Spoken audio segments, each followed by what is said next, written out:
Talagang nakatanggap kasi ako ng message from former Secretary Alan Capuyan.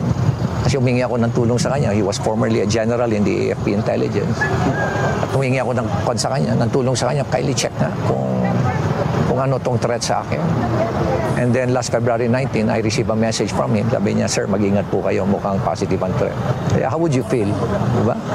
Ang dami ko ng kaaway. Example na lang, yung ginawa nila sa ating yung appropriations, diba?